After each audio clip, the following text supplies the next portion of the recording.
point of Anglofuturism is it's explicitly a critique of the modern British state, of the British state in its modern form. Britain is this counterexample of a country that used to be the most prosperous in the world. Now we have the most expensive energy, lots of street crime. We can't build a railway. We can't build a power station. It's 32 years since we built a reservoir. This is a country in need of a vision. We've really fallen on comparative hard times. And I think that's partly why this movement, or whatever it is, has arisen. We want regime change, right? And that's what it is. Like, if all it took to be a functioning country was just a few little tweaks here and there, we'd have done it by now. The point is, the blockage is the Westminster system as it currently exists. What is Anglofuturism? It's the question that everybody asks me when I tell them we're doing this event, and it's probably the obvious place to start. Aris, I'll start with you. What is Anglofuturism? First, it is a recognition that this country has gone down the wrong path, that we've gone down a dead end, socially, economically, politically, for decades. And Anglofuturism represents a hard reset, a reboot from an earlier saved stage. I describe it as a cultural nationalist project, and I'll come back to that later on, which draws upon an idealised and reinterpreted vision of the past to leapfrog the stagnation and decline of the present, sending us forward into a glittering, hyper-modern British future. Tom, do you have any differing idea of Anglofuturism or your own interpretation of it? If you spend any time on X, you'll see things like thatched space stations and Wetherspoons on the moon, nuclear towers with crenellations and that sort of thing. And I think this means that there's a playful side to Anglofuturism, but as Aris says, it's also a diagnosis of something going wrong. And I think really the most fantastical elements of it is that it imagines a Britain that actually has agency and state capacity. And that, if anything, is more ludicrous at the moment than a Wetherspoons on the moon. What constitutes Anglo? So I didn't actually invent the term, right? So it comes from, the right-wing Twitter hive mind. But what a hive mind I it is. assume Anglofuturism, it derives its derivations from Afrofuturism, right? And also perhaps archaeofuturism. So essentially two different kind of cultural nationalists, one from the left, one from the right, ways of melding a kind of visionary, idealised versions of the past with a kind of idea of progress in the future. So the Anglo in that, in a sense, is just a pun on that. But so it isn't a uniquely English thing. I think it's important to state it's a British. My next question was, would Ireland, Scotland, Wales be part of Anglofuturism? Because, of course, you've got the Celtic and Brythonic heritage there that's very different. I mean, look, at the risk of sounding too online, there's a divergence on the wing of the right where this all comes from between, the UK, as it's called, which represents modern Britain in all its dysfunction. And then there's the kind of the mytho Britannia, the idea of this kind of deep, existentially British, kind of unchanged, elemental, almost a nation state in the process of becoming into being, if that makes sense. So that's kind of oppressed by the UK's modern dysfunction. And the Anglo, I think, is on the Anglofuturism is on the mytho Britannia side of that equation, if that makes sense, as opposed to the UK. Right, so almost a similar dichotomy as you might have with the idea of the EU versus old Europe. Yeah, absolutely. I mean, look, so like the first episode of Tom's podcast was actually a very serious, analysis of would it make sense to kind of build up Dogger Bank and like build on it, because it's easier to build in Dogger Bank than it is in southeast England or wherever, right? So there's an absurdist quality to it. But the absurdity that comes from that is actually the absurdity of the modern British state. So the point of Anglofuturism is it's explicitly a critique of the modern British state, of the British state in its modern form. And the Anglo side of that, I guess, is, a way of kind of tapping into like these deeper, older kind of ways of being. Mm-hmm. Okay. Indigenous knowledge. Indigenous knowledge, okay. Well, I'm sure we'll get into more about what exactly indigenous means in this context, because it's, of course, where people start to become slightly more iffy on the idea. The crenellations on the nuclear power station look lovely, but there starts to be a fascistic feeling when you speak about the idea of indigenous relationships to Britain and this old Britannia. Is it inherently a right-wing concept, Anglofuturism? I don't think it has to be. I know plenty of people who I think would self-define in some sense as Anglo-futurists, who would vote for the Tories, Labour, or even reform. It seems that part of right-wing politics is a love of one's country's history and traditions. In that sense, there might be a stronger Anglo-futurist strain there. But one could also imagine Anglo-futurism with redistributive characteristics, like a Labour version of it. So I don't think it has to be inherently right-wing, even though probably more Anglo-futurists whom I know are probably right-wing than left-wing. For me personally, my vision of this kind of lost future, right, this lost vision of progress, comes from the social democratic Britain of like the post-war era. So Concorde is Anglo-futurist. The Avro Vulcan is Anglo-futurist. The Intercity 125 is Anglo-futurist. Jodrell Bank. This is all Anglo-futurism. And this all comes from this kind of pre-Thatcher, pre-dissolution of state capacity idea of the British state as being basically the guiding hand towards technological progress. And I think that is in itself a kind of left-wing interpretation. Let's talk about the parties then. Currently we have a moment in politics, British politics, is quite interesting because there is certainly a void to be filled with a kind of positive vision of Britain that isn't really being offered by anyone. Out of the parties as they stand, are there any that for you encapsulate an Anglo-futurist mindset? Are there any individual politicians who seem to be furthering an Anglo-futurist agenda? Is there anyone currently working in Westminster who you have hope for on this account?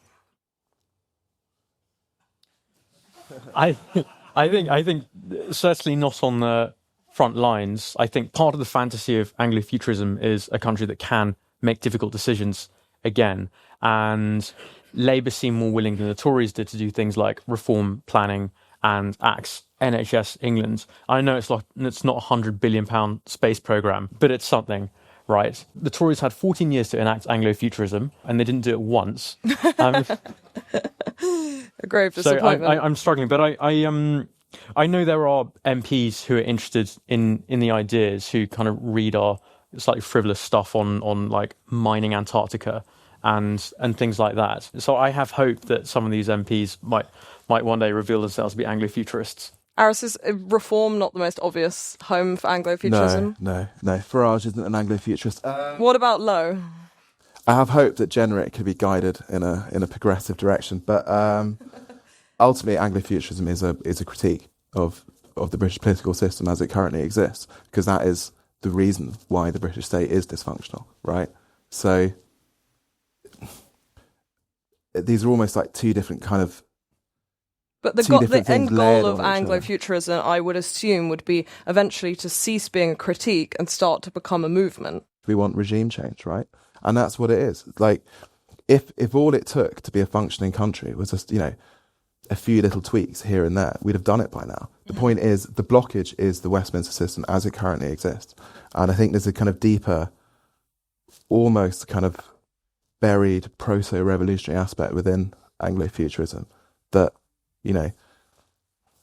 if things weren't the way they are, we wouldn't need to be making AI memes about living in a functional, prosperous country. The AI images are reminiscent of a kind of Soviet science fiction. Yeah. In that they have an optimism about a new world that is definitely absent in Westminster day-to-day politics.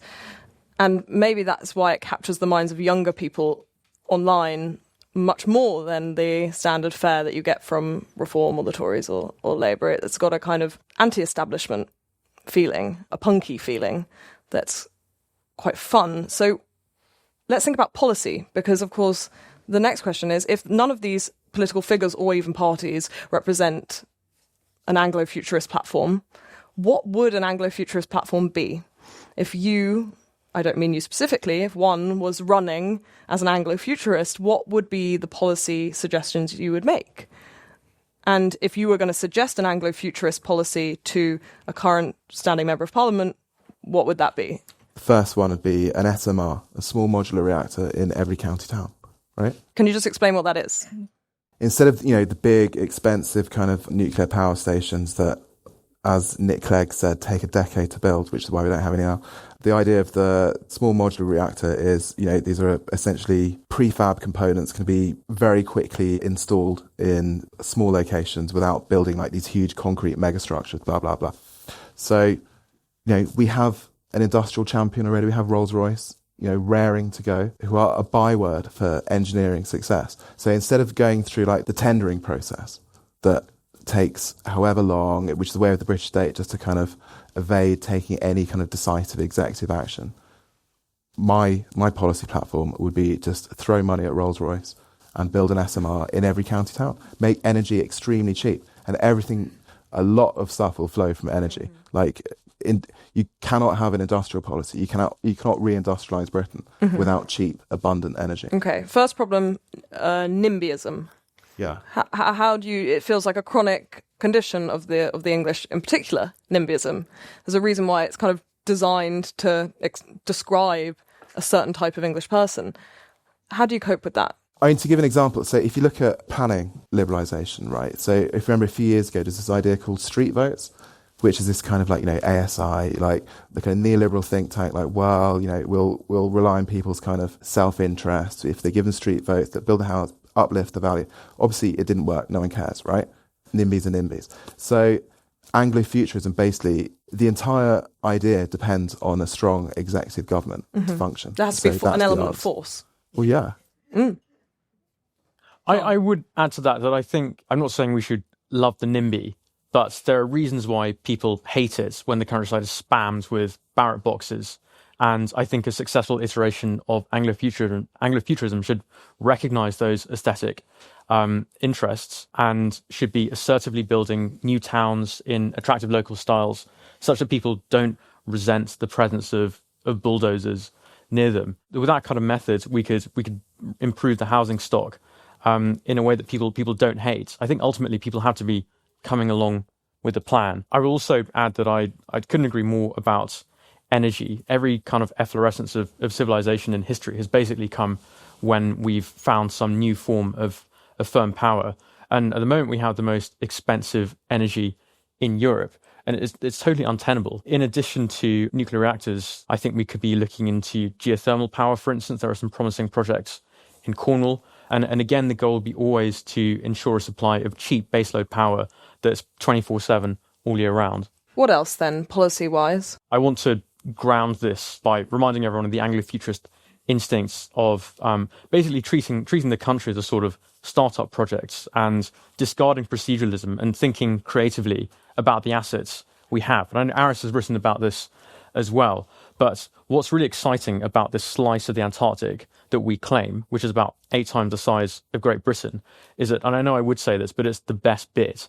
And it's the best bit because most of Antarctica is covered by a mile or 2 of thick ice. But there's this peninsula which curves up towards South America, and that's made of exposed rock. And the exciting thing is that we know the geology is just like that of the Andes, which it used to be connected to. So it's going to be full of gold and silver. We also know that in parts of Antarctica claimed by countries allied to us, such as Australia, there are reserves of uranium and God knows what else. And there's a treaty which precludes military or commercial use of Antarctica, but it permits scientific exploration. Now, China is aware of this. They've started putting bases down in the bit Australia claims. It seems like they're readying themselves to start extracting resources the moment that becomes possible, which could be in 2048.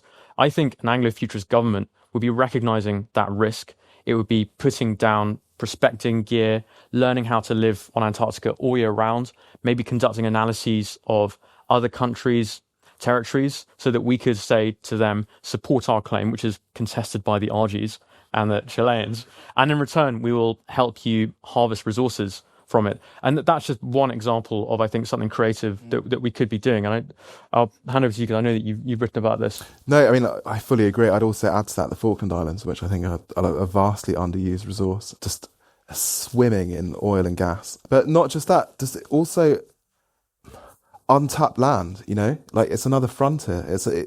We already own it. The Falkland Islands look like they were, created by God for the use and exploitation by the British people. Like, it looks like a vast Wales. Let's then think about some of these policies with a kind of practical mindset. Is there anything on day one, because these are all long-term plans, is there anything that, if you imagine, Trump's executive orders, day one executive orders, what would the day one executive order of the Anglo-Futurist be? Well, I think that the context to Trump's blizzard of executive orders was that, unlike in Trump 1, Trump 2 was preceded by years of preparation by Project 2025. So I would hope that any Anglo-Futurist government would be preceded by perhaps a Project 2029, and that would focus on planning, energy, overseas resources, maybe a bit more of a space program as well, which is a very sound investment. And because we have a very powerful executive in theory in this country, we could do all this stuff pretty much immediately. And with a 5-year term, one would hope that the benefits would start arriving for the population by the end of that term. And there's a maddening thing that Labour haven't sort of planning out when they could have done it immediately. And this kind of thing won't start paying dividends for a long time. Aris, any kind of immediate effect policies that you can imagine? No, I actually fully agree with Tom. I think, as he says, I think it's not so much a day one Anglo-Futurist government programme, but, day minus 5 years, which starts now. There's a dearth of talent and vision within British politics, that's very clear. We are fortunate that whoever gets into power in the next election, they have 5 years to actually evolve a coherent programme and a way of and this is one of the important lessons of the Trump administration, a very clear plan to basically unblock the levers of government in a way that the last Conservative Party over 14 years found themselves completely unable to do. Are there any other comparable movements? There's been a right shift, it seems, in Europe with Meloni, and then the rise of the AfD more recently, and then also Le Pen, of course, in France. Is there anything there that rings true to a kind of Anglo-futurist impulse? I mean, Meloni herself is a massive Tolkien fan. Is she a kind of proto-Italo-futurist? I think there's certainly some common threads to do with mass migration. We published a podcast episode with Tom Jones, who I think is at the back, and he wrote a paper for the Adam Smith Institute recently about the recent problems that we've encountered with mass migration and the Boris wave, as it's known. And it's very troubling if you look at analyses of how much this is going to cost the taxpayer over the decades to come. So a party like the AfD, if in England, would perhaps be stronger on the Anglo than the futurism, shall we say. But I think they share this concern about mass migration that I know Tom has, and many kind of Anglo-futurists I speak to do as well.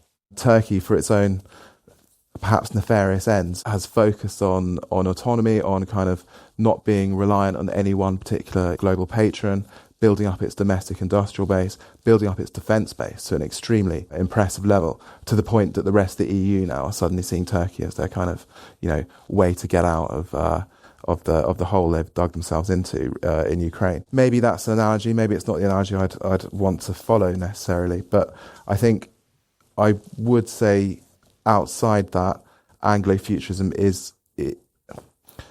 I'd say it's a unique response to Britain's unique problems. So I wouldn't cast around for kind of European analogies. Yeah, what about the MAGA movement or even Javier Milei, these kind of anti-bureaucratic, I suppose, movements that have happened recently? Is there a model in any of those? I don't necessarily think that these are kind of quintessentially Anglo-futurist. I think people have their own visions of Anglo-futurism. Maybe one thing that Anglo-futurists here do have in common with Milei and the Trump administration is a contempt for proceduralism and a willingness to use a chainsaw on something. Maybe we'd use a chainsaw on different things, but I think it's the assertiveness that we would hope to have in common, right? That sense of agency and a sense of, contempt with how things have gone for the West post-2008 and perhaps before. Mm-hmm.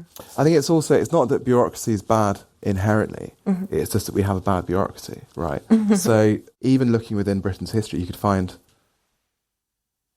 a very strong, viable example in the British Imperial Indian Civil Service, right? Which was extremely highly competitive, where a very, very small kind of bureaucracy, ran a country for millions and millions of people very effectively, highly paid by the standards of its time, and high social status. It's inefficiency that we're talking about. Yeah. Okay, so I suppose what I have to address is the bedrock of Anglofuturism feels that it is a mutual acceptance of a common goal, and that it is required that people have, we spoke about NIMBYism a little bit, but people have, as Tom, you said, a kind of sense of being in the project altogether. The obvious next question has to be, does that disqualify a diverse society? Does that mean an end to immigration, or does that mean forced integration? It's the big question mark, I think, over Anglofuturism now, and lots of people on the left will have that concern about it, that the implications are that you couldn't have an Anglo-futurist society with the level of diversity that we currently have in the society as it is. What do you say to that? Shall I take that first? I don't. You'll pass that hot potato over. Why not? Go for I don't mind. I mean, actually, no. Like Tom's podcast today with other Tom at the back dealt with this question, very effectively. But I think there's no. It's a false dichotomy. This idea that either you have kind of no immigration at all, blah blah blah blah, or that it's fully maxed up remigration, like fire up the nuclear, boats, whatever. Like high quality, small scale immigration is, I'm sure, integral to, a progressive future. That's not what we have now. And the situation we have now is like, you cannot lead us into a progressive future in the Anglo-futurist sense, just dealing with all the kind of unintended consequences of unmanaged migration that we have now, right? So, like, if you look at even the Labour Party that came in with all these kind of grand plans, it was almost like it was cursed from its first few weeks in office by the Southport attack and its consequences, right? So this pall is hanging over the government that it hasn't managed to shake off, and reforms rise is a consequence of that. So without addressing this elephant in the room, really, without addressing this question, there's no possibility of the British state, which we already accept as dysfunctional, actually being able to turn itself towards such a grand, futuristic, idealistic project that we're talking about. So, you need to stop the boat leaking before you can kind of turn its course. Mm-hmm. Okay, Tom, any more insight there, given that you've just done your podcast about this very thing? Yeah, I think another part of this story, in addition to these cultural questions about immigration and the difference between mass immigration of 1 million people per year compared to the smaller numbers that we typically see, is a question of automation.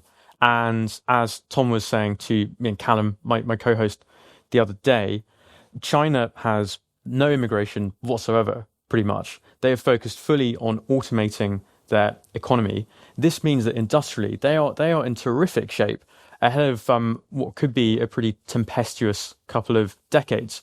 We haven't done that. We've offshored our industry, and that's partly because this car wash situation where we stopped automating car washes because we found sources of cheap labor instead. And essentially, if you want to build any kind of futurism like Anglofuturism or Sinofuturism, you have to wean yourself off cheap labor. And that doesn't mean that we have to be uncharitable as a country.